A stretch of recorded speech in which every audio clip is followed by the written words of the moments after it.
कहानी की शुरुआत एक गांव से शुरू होती है जहां दो आदमियों की दोस्ती थी। काले कोट वाले का नाम एनरिक था जबकि ग्रे कोट वाले का नाम जॉन था। एनरिक की बेटी का नाम रीना था जो दिखने में बहुत सेक्सी थी। जॉन के बेटे का नाम एंडी था। उसकी शादी रीना से पक्की हो चुकी थी लेकिन रीना को वो बिल्कुल भी पसंद नहीं था। जॉन की एक बेटी भी थी जिसका नाम सोफी था और घर का चौकीदार उसे पसंद करता था। एक दिन गाँव में पोस्टमैन आता है। वो एक घर में लेटर देने आया था और ये घर मरियम नाम की औरत का था। लेटर मरियम के बेटे का था जिसमें लिखा था, मैं डॉक्टर बन चुका हूँ और मैं जल्दी ही घर वापस आने वाला हूँ। अपने बेटे का लेटर पढ़कर मरियम बहुत खुश होती है। वो जल्दी पड़ोस में बता देती है कि उसका बेटा एडम डॉक्टर बन गया है और वो जल्दी ही घर आने वाला है। फिर गांव की लड़कियों को भी पता चल गया कि मरियम का बेटा एडम डॉक्टर बन गया है। गाँव में कोई डॉक्टर नहीं था इसलिए सभी लड़कियाँ एडम को चाहने लगी थीं। सभी उससे शादी करना चाहती थीं जिसकी वजह से लड़कियों में लड़ाई भी शुरू हो गई थी। अगले दिन मरियम का बेटा गांव में आ रहा था। रीना ने उसे दूर से ही आते देख लिया जिसके बाद वो नदी में डूबने का नाटक करने लगी। एडम की नज़र जैसे ही रीना पर पड़ती है तो वो जल्दी से अपनी बाइक रोककर रीना को पानी से बाहर निकालता है। रीना भी एडम से शादी करना चाहती थी। उसने जानबूझकर डूबने का नाटक किया था ताकि एडम उसकी जान बचाए और वो उसके करीब जा सके। वैसे ही रीना के पूरे कपड़े भीग चुके थे और उसका जिस्म कपड़ों से बाहर झाँक रहा था। इसके बाद एडम उसे अपने कपड़े देता है जिसके बाद रीना कपड़े बदलने लगती है। कपड़े बदलने के बाद वो दोनों गांव की तरफ बढ़ने लगे। फिर वो दोनों गांव में पहुंच जाते हैं और एडम को देखकर पूरा गांव खुश होता है। उन्होंने एडम की स्वागत की तैयारी कर रखी थी। सोफी भी उसके स्वागत के लिए खड़ी थी और वो रीना को एडम के साथ देखकर जल गई थी। एडम सबसे पहले अपनी माँ मरियम से मिलता है और फिर गाँव वालों से मिलता है। कुछ देर बाद एडम अपना सामान रख रहा था। उसकी माँ का सपना था कि एडम पढ़ लिख कर डॉक्टर बने और एडम ने उसका सपना पूरा कर दिया था। एडम अब गांव में ही काम करने वाला था और ये जानकर उसकी माँ बहुत खुश होती है। अगले दिन एडम गांव में टहल रहा था। इस बार सोफी उसे दूर से देखकर डूबने का नाटक करने लगी। वो एडम के करीब जा सके। एडम की नज़र जैसे ही उस पर पड़ती है तो एडम अपनी बाइक रोक देता है। वैसे इस बार नदी में पानी कम था जिसकी वजह से एडम समझ गया कि सोफी डूबने का नाटक कर रही है। वो उसे बाहर आने को कहकर चला जाता है और अपने प्लान को फेल देखकर सोफी गुस्सा करती है। थोड़ी देर बाद एडम अपने घर पर था। इसी बीच जॉन का चौकीदार उसे आकर कहता है कि सोफी को बुखार हो गया है और उसकी तबीयत बहुत ज़्यादा ख़राब है। चौकीदार की बात सुनकर एडम जल्दी ही जॉन के घर पहुंच गया। एडम को जॉन के घर जाता देखकर रीना का पारा चढ़ गया। वो जॉन के पड़ोस में ही रहती थी। उसे पता था कि सोफी नाटक कर रही है ताकि वो एडम के करीब जा सके। अब रीना ने भी फैसला कर लिया कि वो भी बीमार होगी और एडम को अपने घर बुलाएगी। उधर एडम जॉन के घर में आ चुका था। उसने घर वालों से कह दिया कि वो सोफी को अकेले में देखेगा ताकि उसकी बीमारी किसी दूसरे को ना लग जाए। इसके बाद वो जैसे ही सोफी के कमरे में आता है तो उसके तेवर देखकर हैरान हो जाता है मगर खुद को संभाल कर वो जल्दी ही उसकी जांच करने लगा। एडम को करीब देखकर सोफी बहुत गर्म हो गई थी। जैसे जैसे एडम उसकी जांच कर रहा था वैसे वैसे सोफी की गर्मी बढ़ती ही जा रही थी। जांच के बाद सोफी उसे गले भी लगा लेती है लेकिन उसी पल चौकीदार अंदर आ जाता है। चौकीदार ने एडम को तो बचा लिया लेकिन उसने सोफी को गुस्सा दिला दिया था। एडम जल्दी ही सोफी को दवा देकर उसके घर से चला जाता है। थोड़ी देर बाद रीना भी बीमार पड़ गई थी। उसके बाप एनरिक ने भी एडम को बुला लिया जिसके बाद एडम उसकी भी अकेले में जांच करने लगता है। वैसे एडम को रीना पसंद थी और वो भी उसे चाहने लगा था। मौका देखकर रीना उसे चूमती है और उसे अपने दिल की बात भी बता देती है।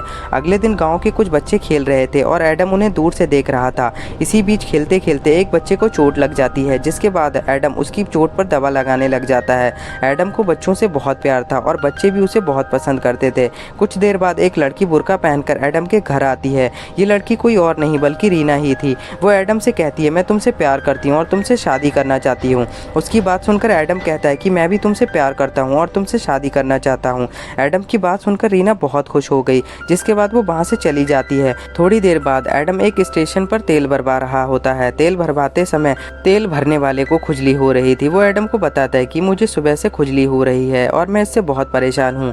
तेल भरवाकर जब एडम गांव में आता है तो वो देखता है कि गांव के कई लोगों को खुजली हो रही है। उसके पूछने पर गांव वाले उसे बताते हैं कि हमें सुबह से खुजली हो रही है। उनकी बात सुनकर एडम जल्दी से घर आकर खुजली का इलाज ढूंढने लगता है। अगले दिन एडम ने खुजली की दवा बना ली। वो पूरे गाँव में दवा बांटता है ताकि लोगों की खुजली ठीक हो सके। कुछ दिनों तक गाँव वाले खुजली से परेशान तो रहते हैं लेकिन इसके साथ ही साथ वो एडम की दवा भी ले रहे थे। जल्दी ही एडम की दवा काम कर गई और गाँव वाले ठीक हो गए। दरअसल गाँव वालों ने गंदा पानी पी लिया था इसलिए उन्हें खुजली होने लगी थी।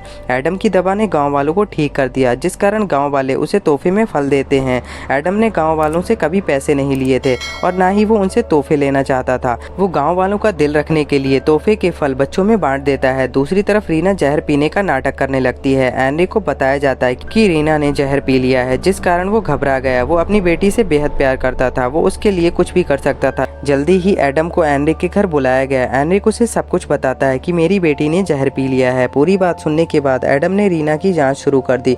उसे पता था कि रीना ने नकली जहर पी लिया है, इसलिए वो झूठा इलाज शुरू कर देता है। दरअसल ये इन दोनों की चाल थी ताकि एडम एनरिक का दिल जीत सके और फिर रीना से शादी कर सके। इलाज के बाद एडम एनरिक से कहता है कि रीना को कोई चिंता सता रही है। रीना को ठीक करने के लिए उसे खुश रखना होगा। अगर रीना उदास रहने लगी तो उसकी जान खतरे में पड़ सकती है। एडम की बात सुनकर एनरिक उदास हो गया। वो एडम से कहता है कि मैं रीना का पूरा ख्याल रखूंगा और उसकी खुशी के लिए कुछ भी कर जाऊंगा। उसकी बात खत्म होते ही रीना उठकर उससे कहती है कि मैं एडम से शादी करना चाहती हूँ। रीना की बात सुनकर एनरिक के तोते उड़ गए। कुछ देर बाद एनरिक जॉन को बताता है कि रीना की शादी एडम से होगी। एनरिक की बात सुनकर जॉन को बहुत गुस्सा आता है, जिसके साथ ही दोनों में लड़ाई शुरू हो जाती है। इसी बीच एडम भी उनके पास आ जाता है। वो दोनों को शांत करवाने की कोशिश करता है, लेकिन जॉन उससे कहता है रीना के लिए एंडी ही बेहतर है। जॉन की बात सुनकर एडम फैसला करता है कि उसके और एंडी के बीच मुकाबले होंगे। जो मुकाबले जीतेगा वही रीना से शादी करेगा। अगले दिन एडम एंडी के बीच मुकाबले शुरू हो जाते हैं। पहला मुकाबला जोर वाला था, एंडी उसे आसानी से जीत जाता है। दूसरा मुकाबला फुटबॉल का था और इस मुकाबले को एडम जीत जाता है। एडम की जीत की खुशी रीना के साथ साथ पूरा गाँव मना रहा था।